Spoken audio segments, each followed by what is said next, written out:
யோபு அதிகாரம் 20.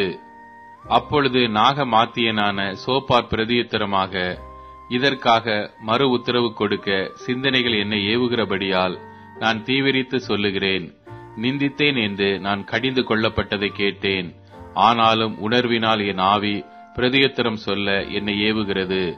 துன்மார்க்கரின் கெம்பீரம் குறுகினது என்பதையும், மாயக்காரரின் சந்தோஷம் ஒரு நிமிஷம் மாத்திரம் நிற்கும் என்பதையும், அவர் மனுஷனை பூமியில் வைத்த ஆதி காலம் முதல் இப்படி இருக்கிறது என்பதை நீர் அறியீரோ?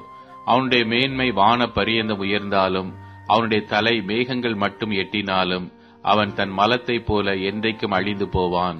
அவனை கண்டவர்கள் அவன் எங்கே என்பார்கள். அவன் ஒரு சொப்பனத்தைப் போல் பறந்து போய் காணப்படாதவனானான். இரவில் தோன்றும் தரிசனத்தைப் போல் பறக்கடிக்கப்படுவான். அவனை பார்த்த கண் இனி அவனை பார்ப்பதில்லை. அவன் இருந்த ஸ்தலம் இனி அவனை காண்பதில்லை. அவன் பிள்ளைகள் எளிமையானவர்களின் சகாயத்தை தேடுவார்கள்.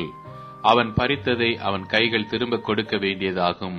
அவன் எலும்புகள் அவனுடைய வால வயதின் பாவங்களினால் இறைந்திருந்து அவனோட கூட மண்ணிலே படுத்துக் கொள்ளும். பொல்லாப்பு அவன் வாயிலே இனிமையாயிருப்பதால் அவன் அதை தன் நாவின் கீழ் அடக்கி அதை விடாமல் பதனம் பண்ணி தன் வாய்க்குள்ளே வைத்துக் கொண்டிருந்தாலும் அவன் போஜனம் அவன் குடல்களில் மாறி அவனுக்குள் விரியன் பாம்புகளின் பிச்சாய் போகும். அவன் விழுங்கின ஆஸ்தியை கக்குவான். தேவன் அதை அவன் வயிற்றில் இருந்து வெளியே தள்ளிவிடுவார்.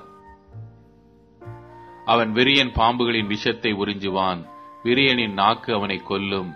தேனும் நெய்யும் ஓடும் வாய்க்கால்களையும் ஆறுகளையும் அவன் காண்பதில்லை. தான் பிரயாசப்பட்டு தேடினதை அவன் விழுங்காமல் திரும்ப கொடுப்பான். அவன் திரும்ப கொடுக்கிறது அவன் ஆஸ்திக்கு சரியாயிருக்கும்.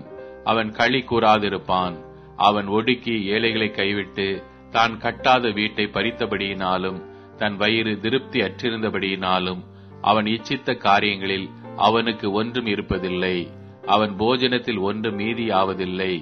ஆகையால் அவன் ஆஸ்தி நிலை நிற்பதில்லை. அவன் வேண்டும் என்கிற பரிபூரணம் அவனுக்கு வந்தபின் அவனுக்கு வியாகுலம் உண்டாகும்.